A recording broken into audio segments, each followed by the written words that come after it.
وأقول في القرآن ما جاءت به آياته فهو الكريم المنزال، وأقول قال الله جل جلاله والمصطفى الهادي ولا أتأول.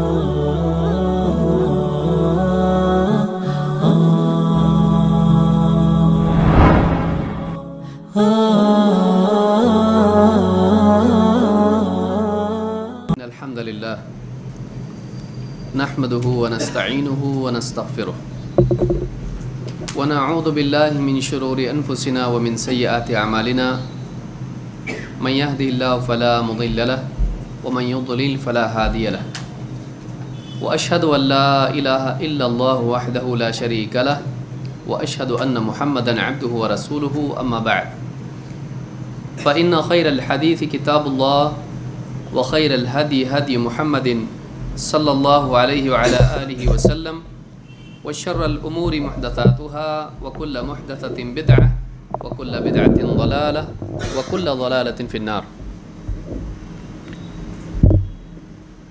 قال الله تبارك وتعالى: لقد من الله على المؤمنين إذ بعث فيهم رسولا من أنفسهم يتلو عليهم آياته ويزكيهم ويعلمهم الكتاب والحكمة وَإِن كَانُوا مِن قَبْلُ لَفِي ضَلَالٍ مُبِينٍ.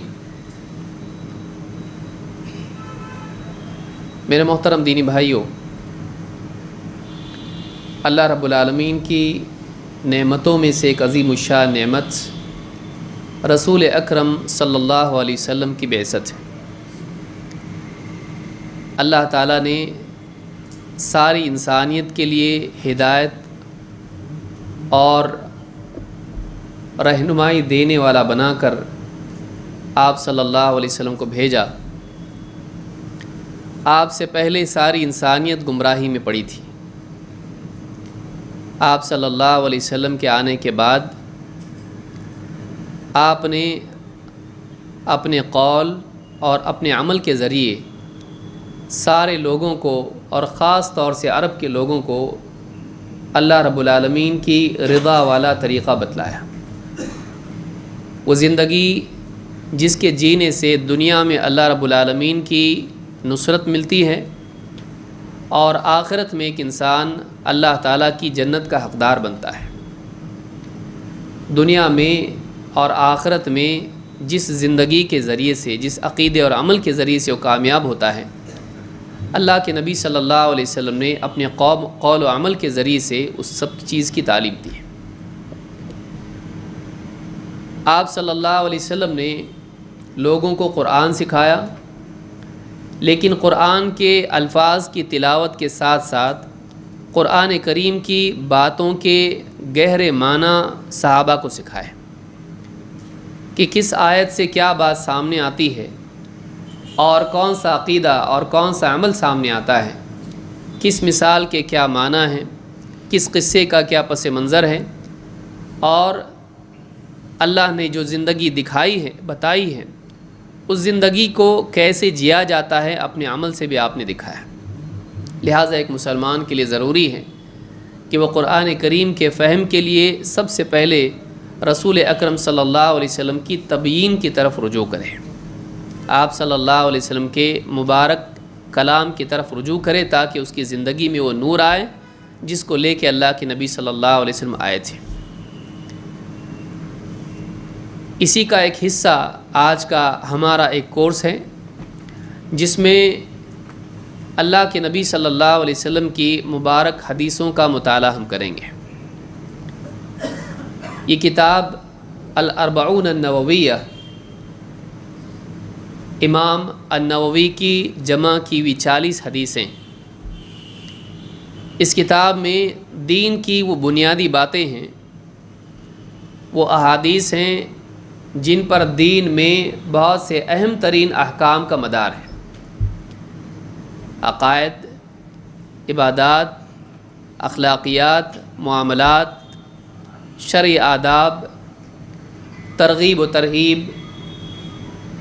اصول، اس طرح کی بہت ساری چیزیں ہیں جو ان احادیث سے سامنے آتی ہیں، اور کہیں نہ کہیں ہر حدیث، ان میں سے ہر حدیث بہت سارے احکام کے لیے ایک بنیادی اصل ہے۔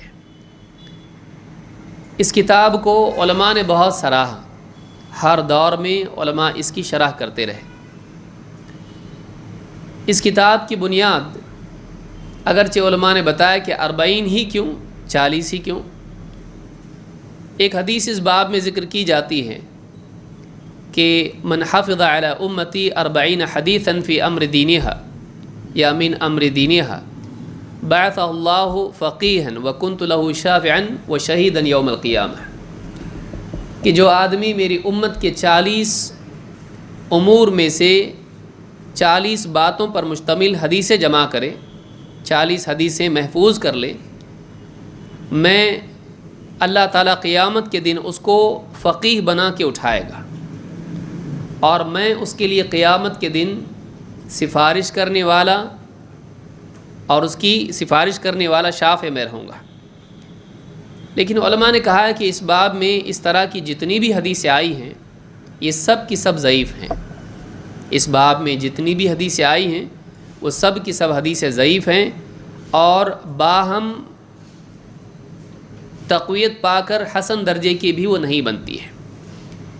لیکن چونکہ علماء کا عام رواج رہا ہے کہ وہ 40 حدیثیں جمع کریں، اسی سلسلے میں امام النووی بھی ہیں، جن سے پہلے بھی لوگ تھے اور ان کے بعد بھی لوگ ہیں، جنہوں نے دین کے مختلف معاملات میں، اسماء و صفات میں، توحید میں، فضائل میں، جہاد میں، یا اسی طرح سے اور مسائل میں 40 حدیثیں جمع کی ہیں۔ آپ دیکھیں گے کہ امام النووی نے اپنے عمل سے بھی بتلایا ہے کہ 40 کا معاملہ اس حدیث پر مبنی نہیں ہے، کیونکہ انہوں نے 40 سے 2 حدیثیں زیادہ ذکر کی ہیں۔ اس کتاب میں تقریباً 42 حدیثیں ہیں، تو صرف 40 ہی کے عدد کو انہوں نے پکڑ کے اس کے مطابق 40 حدیثیں جمع نہیں کی بلکہ اس سے زائد کی ہیں۔ اور اس کے بعد ابن رجب رحمہ اللہ نے مزید 8 حدیثیں اس میں اضافہ کر کے اس بات کو اور پختہ کر دیا، اور کل ملا کے حدیثیں کتنی ہوئیں؟ 50۔ تو لیکن 40 کا عدد عربی زبان میں 40 ہو یا 70 کا عدد ہو، یہ کثرت کے لیے بھی استعمال ہوتا ہے، کہ زیادہ عدد ہے۔ تو اس اعتبار سے بھی علماء ہمیشہ سے 40 حدیثیں جمع کرتے آئے ہیں۔ تو اس بات کو بھی یاد رکھیں کہ اس پر جس حدیث کے بارے میں بولا جاتا ہے 40 حدیثوں کے سلسلے میں، وہ حدیث صحیح نہیں ہے، اور ابن رجب نے بھی اور ان کے علاوہ علماء نے بھی اس حدیث کے بارے میں بتلایا کہ تمام طرق مل کر بھی یہ حدیث معتبر ثابت نہیں ہوتی ہے۔ امام النووی، ان کا نام زکریا ابن ابو یحییٰ زکریا ابن یحییٰ ابن شرف ابن حسن ابن حسین النووی ہے۔ یحییٰ ابن شرف ابن حسن ابن حسین النووی، ابو زکریا ان کی کنیت ہے، اور یہ نوا میں پیدا ہوئے ہیں۔ نوا ایک بستی ہے جو دمشق سے قریب ہے، سیریا میں ہے، پیدائش ان کی وہاں ہے نوا کی، اور اس کے بعد دمشق میں کئی سال تک وہ بسے رہے، وہیں پر انہوں نے سکونت اختیار کی۔ امام النووی کی پیدائش 631 ہجری میں ہوئی، اور 676 میں ان کی وفات ہوئی ہے۔ اگر آپ ان کی عمر کا اندازہ لگائیں، اس کو رکھ دیں، کس کا ہے، حساب لگائیں تو 631 سے 676 تک کتنے سال ہوتے ہیں؟ 45 سال۔ 45 سال کی عمر انہوں نے پائی، لیکن اتنی چھوٹی عمر میں، اتنی کم عمر میں، 45 سال زیادہ نہیں ہوتا ہے، بالغ ہونے میں انسان 15 سال لے لیتا ہے، اور 15 سے آپ 45 تک دیکھیں کتنے سال ہوتے ہیں۔ 30 سال کی عمر میں جو بھی دینی خدمات ہیں، بہت ساری خدمات انہوں نے کی ہیں، علمی اعتبار سے، تدریسی اعتبار سے، دعوتی اعتبار سے۔ امام النووی کی کتابیں علماء کہتے ہیں کہ یہ ان کے اخلاص کی دلیل ہیں کہ ان کی تمام کتابوں کو امت میں مقبولیت حاصل ہوئی ہے۔ ان کی ساری کتابیں امت میں مقبول ہوئی ہیں، جن میں سے مشہور ترین کتاب ریاض الصالحین ہے، اسی طرح سے الاربعون النوویہ ہے، اسی طرح سے الاذکار ان کی کتاب ہے جو ذکر کے تعلق سے ہیں، مختلف اذکار جیسے آج حصن المسلم آپ دیکھتے ہیں، اسی طرح سے الاذکار ان کی کتاب ہے۔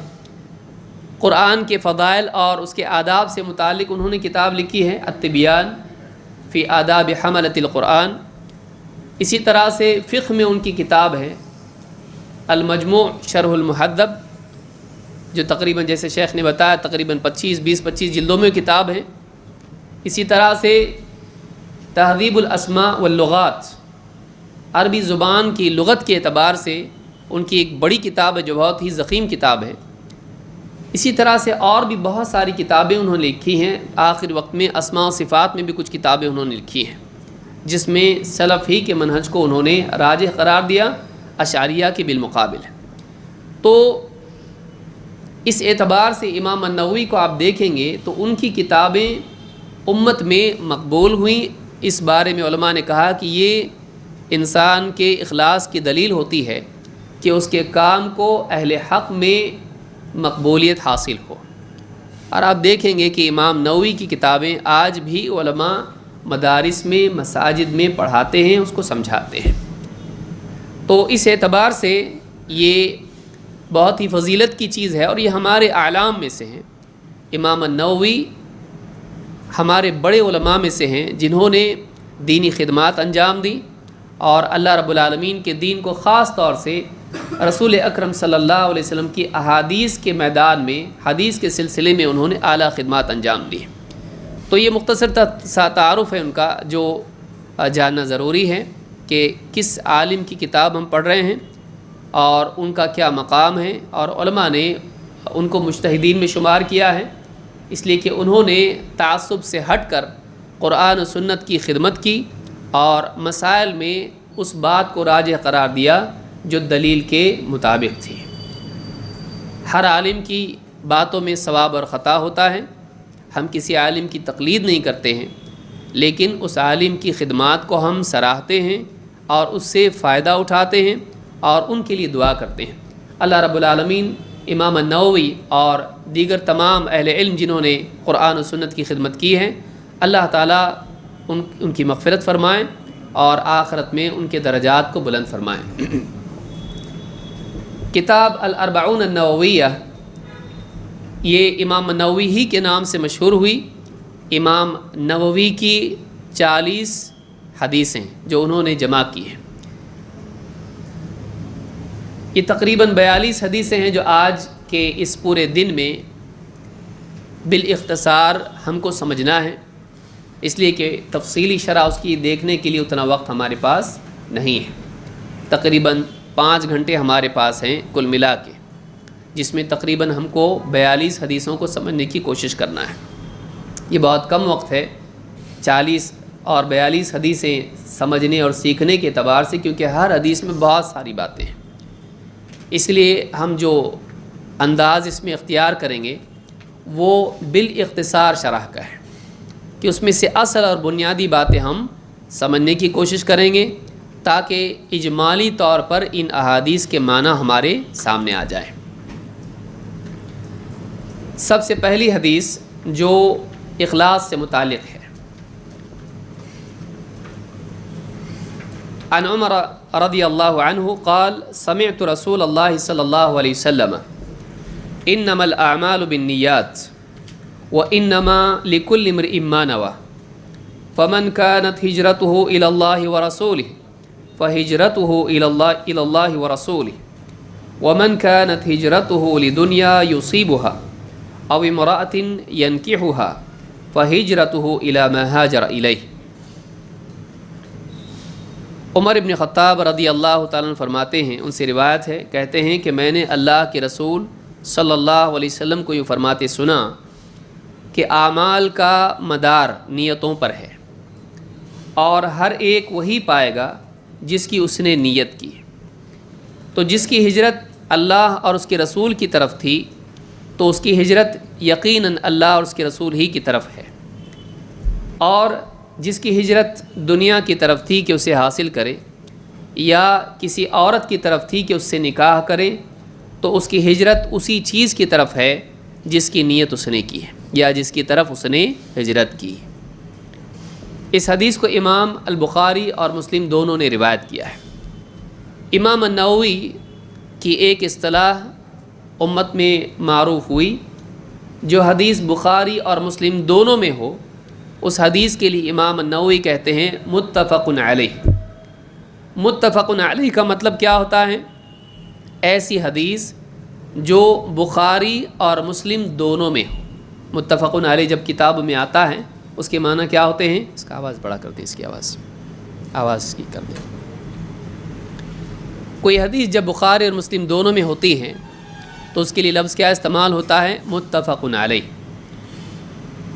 اس کے لیے 3 باتیں یاد رکھنا چاہیے. نمبر 1 کہ وہ حدیث بخاری میں بھی ہو اور مسلم میں بھی.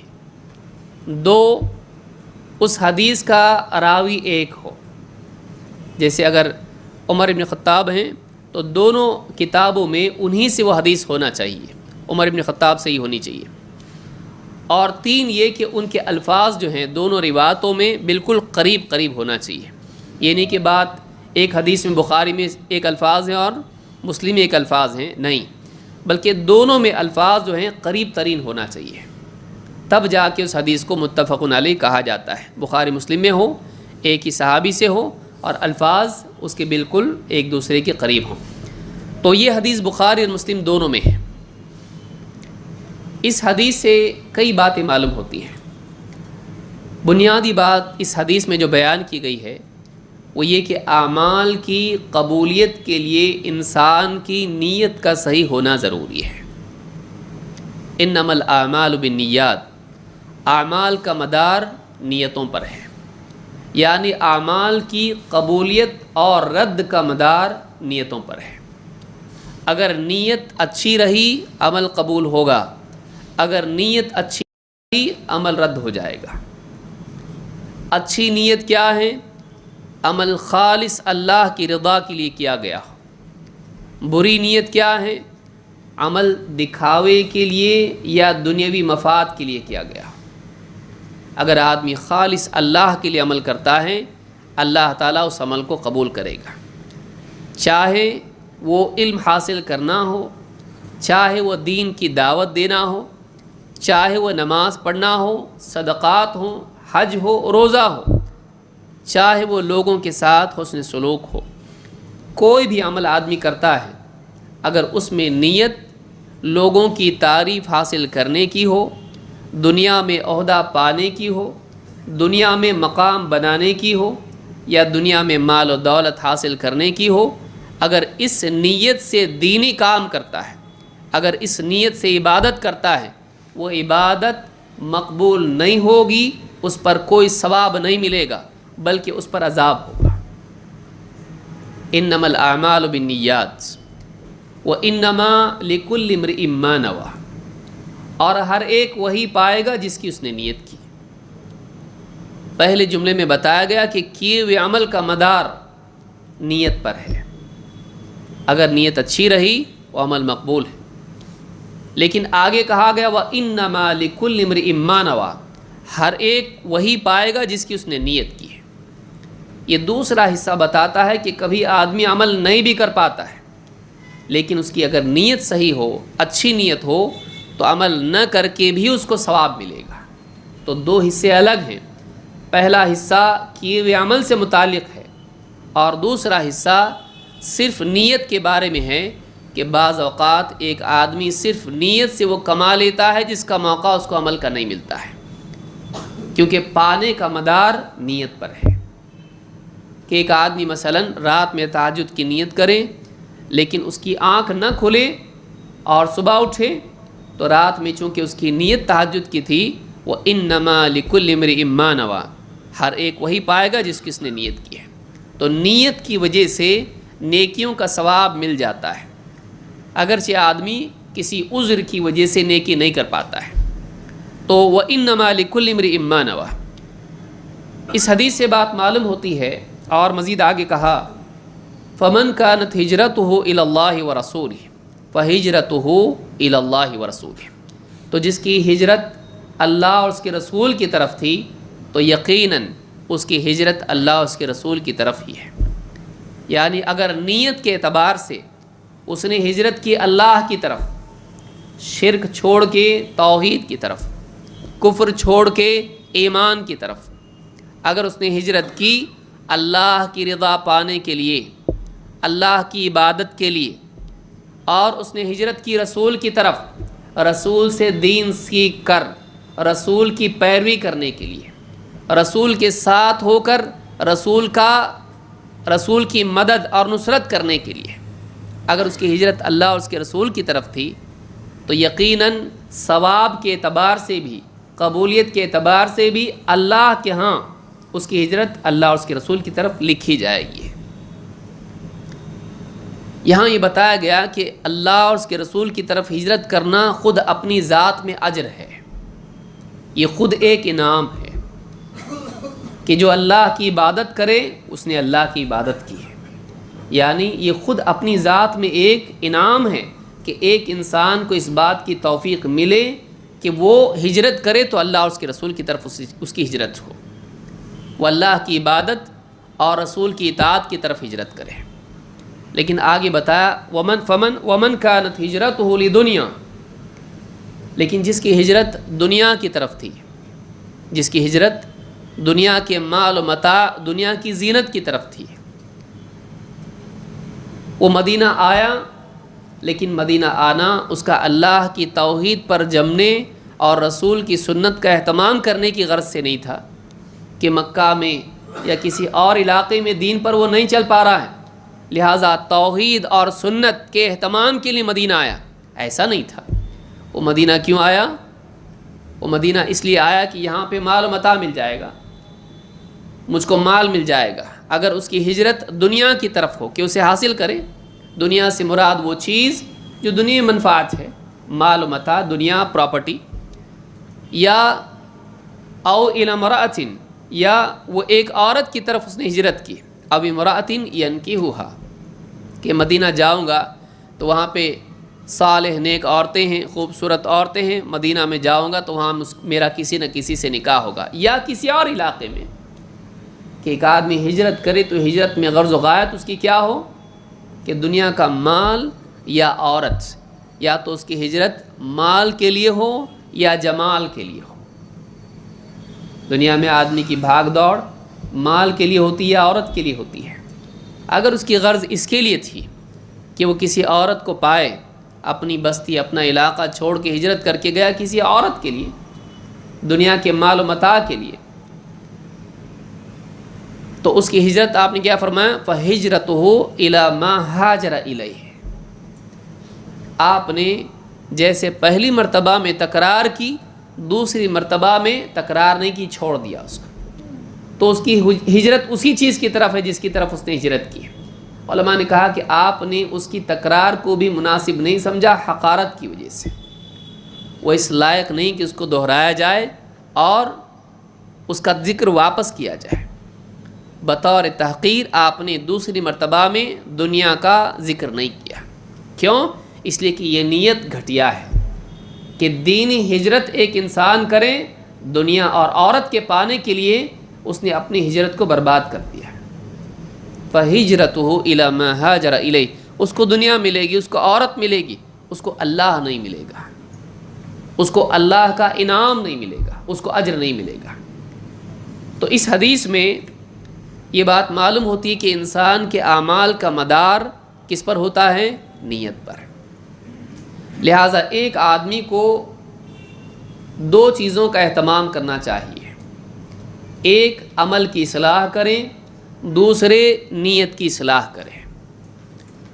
عمل کو پاک کریں بدعات سے اور نیت کو پاک کریں ریا سے، نیت کو پاک کریں دنیا طلبی سے۔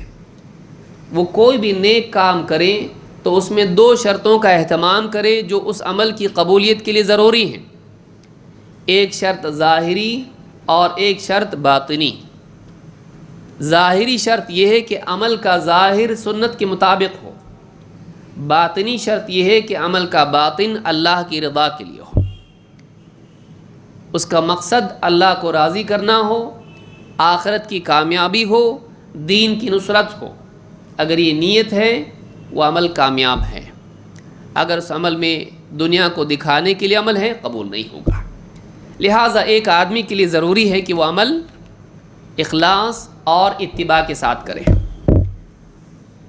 نیت کا ایک فائدہ یہ بھی ہے کہ نیت جہاں اچھے اور برے عمل کی تفریق کرتی ہے، وہیں نیت اعمال کے مراتب میں بھی فرق کرتی ہے۔ جیسے ایک آدمی 2 رکعت اگر پڑھ رہا ہے تو وہ 2 رکعت فرض ہے فجر کی یا پھر وہ سنت ہے۔ فرض اور سنت میں تفریق کیسے ہوتی ہے؟ ظاہر دونوں کا ایک ہے، لیکن تفریق کیسے ہوتی ہے؟ نیت کی وجہ سے۔ تو نیت اعمال کے مراتب میں فرق کرتی ہے، اس لیے نیت ضروری ہے کہ اس نے فجر کی 2 سنت پڑھی ہیں یا فجر کی 2 فرض پڑھی ہے، فرق کیسے ہوگا؟ نیت سے۔ تیسرے یہ کہ نیت عبادات اور عادات میں فرق کرتی ہے۔ ایک آدمی اپنے بدن پر پانی بہا رہا ہے تو شرعی غسل کر رہا ہے یا پھر ٹھنڈک کے لیے اپنے بدن کو دھو رہا ہے، اس کو غسل کا ثواب ملے گا کہ نہیں؟ اور وہ آدمی پاک ہوگا کہ نہیں؟ اگر وہ جنابت کی حالت میں ہے تو پاک ہوگا کہ نہیں؟ یہ طے کیسے ہوگا؟ اس کی نیت پر ہے۔ اگر اس نے غسل کی نیت کی ہے تو اب نماز کی ادائیگی کی حالت اس کی ہے، وہ حدث سے پاک ہو گیا۔ لیکن اگر اس کی نیت نہیں تھی، بس ٹھنڈک کے لیے اس نے اپنے اوپر پانی بہایا تھا، تو اس آدمی کا غسل نہیں ہوا۔ کیوں؟ اس لیے کہ جیسے نماز کے لیے نیت ضروری ہے، نماز کی شرط کے لیے یعنی وضو کے لیے اور غسل کے لیے بھی نیت ضروری ہے، جنابت سے پاکیزگی کے لیے بھی نیت ضروری ہے۔ اتفاقی طور پر بھیگنے والا آدمی پاک نہیں ہوگا، لہذا نیت سے یہ بھی فائدہ ہوتا ہے۔ تو بنیادی طور پر نیت کے بارے میں ہم نے دیکھا کہ نیت اعمال کی قبولیت کے لیے ضروری ہے۔ مثال کے طور پر آپ دیکھیں، اللہ کے نبی صلی اللہ علیہ وسلم فرماتے ہیں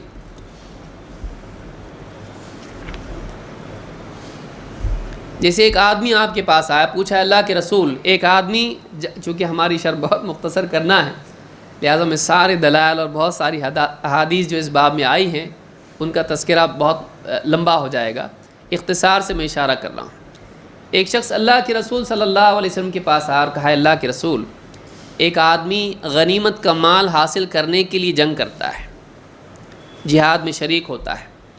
ایک آدمی ہے جو اس لیے لڑتا ہے کہ لوگ اس کا تذکرہ کریں، اس کی بہادری کا، اور ایک آدمی اس لیے لڑتا ہے کہ لوگوں کو اس کا مقام معلوم پڑے، لوگوں کے دلوں میں اس کی عظمت آئے، اس کی بہادری لوگوں کے سامنے آئے۔ پوچھا فمن فی سبیل اللہ، ان میں سے کون ہے جو اللہ کے راستے میں ہے؟ کون ہے جو اللہ کے راستے میں لڑ رہا ہے؟ آپ نے فرمایا من قاتل لتکون کلمۃ اللہ ہی العلیٰ فہو فی سبیل اللہ، جو اس لیے لڑا کہ اللہ کا کلمہ توحید غالب آئیں، اس لیے لڑا، صرف وہی اللہ کے راستے میں ہے۔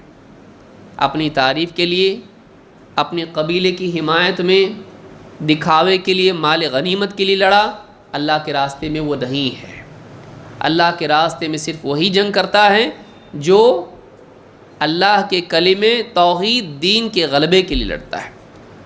لہٰذا ایک آدمی کو چاہیے کہ اللہ کے دین کے لیے عمل کرے، آخرت کے لیے عمل کرے، اللہ کی رضا کے لیے عمل کرے۔ آپ جانتے ہیں 3 لوگ جنہیں جہنم میں گھسیٹ کے پھینک دیا جائے گا، 3 لوگ کون ہیں؟ ان تینوں میں سے ایک آدمی وہ ہوگا جسے قیامت کے دن لایا جائے گا، اور اس آدمی پر وہ کون ہوگا؟ شہید، اللہ کے دین کے بنیاد پر ہونے والی جنگ، اس جنگ میں قتل ہونے والا جس کو لوگ شہید مانتے تھے، اس کو لایا جائے گا۔ اللہ تعالیٰ اس پر اپنی نعمتیں جتائے گا، وہ ان کا اعتراف کرے گا۔ اللہ تعالیٰ اس سے کہے گا یہ جو میں نے نعمتیں تجھ کو عطا کی، تو نے ان نعمتوں میں کیا کیا، ان کا کیا حق ادا کیا؟ وہ کہے گا اللہ میں تیرے لیے لڑا، اور یہاں تک کہ میں تیرے لیے قتل ہو گیا، میں نے اپنی جان تیرے لیے دے دی۔ اللہ تعالیٰ اس سے کہے گا تو جھوٹ کہتا ہے، تو اس لیے لڑا تاکہ تجھ کو کہا جائے کہ بڑا بہادر تھا، یہ بڑا جری تھا، تو جھوٹ کہتا ہے، اور اس کو گھسیٹ کے جہنم میں پھینک دیا جائے گا۔ دوسرا آدمی لایا جائے گا، یہ وہ آدمی ہوگا جس نے علم سیکھا اور دوسروں کو سکھایا، اس کو لایا جائے گا، اس پر اللہ تعالیٰ اپنے انعامات احسانات جتائے گا اور اس سے پوچھے گا، وہ اعتراف کرے گا، مانے گا ہاں اللہ تو نے احسانات کیے، اس سے پوچھے گا تو نے نعمتوں میں کیا کیا؟ وہ کہے گا اللہ میں نے تیرے لیے قرآن پڑھا، دین سیکھا، دوسروں کو سکھایا۔ وَقَرَأْتُ فِيكَ الْقُرْآنَ، میں نے تیری خاطر قرآن پڑھا، تیری خاطر علم حاصل کیا، تیری خاطر میں نے لوگوں کو سکھایا۔ اللہ کہے گا کذبت، جھوٹ بولتا ہے تو نے اس لیے یہ سب کچھ کیا کہ کہا جائے تو عالم کہلائیں، لوگ کہیں کتنا بڑا عالم تھا، اور اس کو گھسیٹ کے جہنم میں پھینک دیا جائے گا۔ تیسرا آدمی مالدار، اس کو لایا جائے گا، اس پر اللہ تعالیٰ اپنے انعامات جتائے گا، وہ اعتراف کرے گا، اللہ تعالیٰ اس سے پوچھے گا ان نعمتوں میں تو نے کیا کیا؟ وہ کہے گا اللہ میں نے تیری خاطر مال خیر کی راہوں میں خرچ کیا، تیرے دین کے لیے میں نے خیر کے راستوں میں میں نے مال خرچ کیا۔ اللہ تعالیٰ کہے گا جھوٹ بولتا ہے، جھوٹ ہے، تو نے سب کچھ اس لیے کیا کہ تجھ کو کیا کہا جائے؟ بڑا سخی انسان تھا، اور منہ کے بل گھسیٹ کے اس کو بھی جہنم میں پھینک دیا جائے گا۔ اس سے بات معلوم ہوتی ہے کہ ایک آدمی اگر اپنی جان بھی دے دے لیکن اس کے پاس اخلاص نہ ہو، اتنی بڑی قربانی بھی اللہ کے ہاں کوئی قیمت نہیں رکھتی ہے۔ ایک آدمی علم سیکھ کے سکھائے، قرآن کا علم حاصل کرے، سب سے عظیم الشان علم، اور اس کو پڑھے اور سکھائیں، اللہ کی خاطر نہ ہو، کوئی قیمت نہیں ہے۔ ایک آدمی محنت کا مال دوسروں کے کام آئے، ان پر خرچ کریں، ان کی مدد کریں، لیکن نیت اس کی لوگوں میں نام کمانا ہو، ایسے آدمی کی بھی اللہ کے نزدیک کوئی قیمت نہیں ہے۔ اعمال اللہ کے لیے ہونے چاہیے۔ اس اعتبار سے آج کے درس میں شرکت ہے یا ان حدیثوں کو سیکھنا ہے، دوسروں کو سکھانا ہے، میرا بولنا، آپ کا سننا، یا اس طرح سے دین کے جتنے بھی اعمال ہیں، عبادات ہوں، دعوت ہو، اخلاق ہو، احسان ہو، خدمت خلق ہو، ان تمام اعمال میں نیت کیا ہونی چاہیے؟ اللہ کی رضا ہو، اللہ کی رضا حاصل ہو جائے، آخرت میں کامیابی ملے، دنیا میں دین کا فروغ ہو، دین کی نصرت ہو، لوگوں کی ہدایت ہو۔ اگر یہ نیت نہیں ہے تو آدمی بڑے سے بڑا کام کر لے، وہ عمل برباد ہے۔ تو یہ بہت ہی عظیم الشان حدیث ہے جس کو امام نووی نے اپنی کتاب کی بالکل شروعات میں رکھا ہے۔ یہ اصل الاصول ہے۔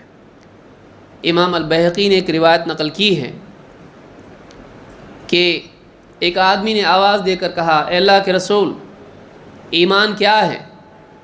ایمان کیا ہے؟ اللہ کے نبی صلی اللہ علیہ وسلم نے جواب میں کہا، الاخلاص، الاخلاص۔ ایمان کیا ہے؟ اخلاص ہے۔ وما یؤمن اکثرهم باللہ الا وهم مشرکون۔ ان کی اکثریت اللہ پر ایمان رکھتی ہے، لیکن ایمان اللہ پر رکھنے کے باوجود مشرک ہے۔ ایمان کا حاصل، ایمان کا مقصود یہ ہے کہ ایک انسان اللہ پر ایمان لائے تو اللہ ہی کو معبود تسلیم کرے، اپنی تمام عبادات کا واحد حقدار اللہ کو مانے، اور ہر عمل، اس کا کلام و سکوت، اس کی حرکات و سکنات، اس کا دینا اور روکنا، اس کی ہر چیز اللہ کے لیے ہو۔ جب تک زندگی میں بات نہیں ہے، وہ اللہ کا بندہ نہیں ہے۔ خالص اللہ کا بندہ کب بنے گا؟ جب اس کی ہر بندگی اللہ کے لیے ہو، اس کی عبودیت تمام تر اللہ کے لیے ہو۔ لہٰذا یہ پہلی چیز ہے جس کو زندگی بھر یاد رکھنا ضروری ہے۔ امام البخاری رحمہ اللہ نے بھی اپنی کتاب کی شروعات اسی حدیث سے کی ہے۔ بعض علماء نے کہا یہ آدھا علم ہے، یہ حدیث آدھا علم ہے۔ بعض علماء نے کہا یہ 1/3 علم ہے۔ آدھا علم کس اعتبار سے؟ کہا کہ آدھا علم ایک ہے ظاہر، ایک ہے باطن۔ ظاہر کے لیے سنت کا اہتمام ضروری ہے، اور باطن کے اعتبار سے اخلاص کا اہتمام ضروری ہے۔ اس اعتبار سے یہ آدھا علم ہے۔ 1/3 علم ہے۔ آدمی کے اعمال کو 3 طرح سے تقسیم کیا جا سکتا ہے: قلبی، قولی و بدنی۔ اس اعتبار سے، قلبی اعتبار سے یہ اصل ہے، بلکہ بقیہ بدنی اور قول اور عمل کا بھی مدار کس پر ہے؟ نیت پر۔ اس اعتبار سے یہ اصل ہے دین کی۔ تو اس کا اپنی کتاب کی شروعات میں رکھنا واقعی انسب ہے، مناسب ہے۔ اپنی زندگی میں بھی، جیسے امام النووی نے یا امام البخاری نے یا بہت سارے علماء نے اس حدیث کو کتاب کی اپنی بالکل شروعات میں رکھا ہے، اسی اعتبار سے ہم کو بھی اپنی زندگی میں اس حدیث کو اپنی زندگی میں بالکل ہمیشہ سامنے رکھنا چاہیے، تاکہ ہمارے ہر عمل کے لیے بنیاد فراہم ہو سکے۔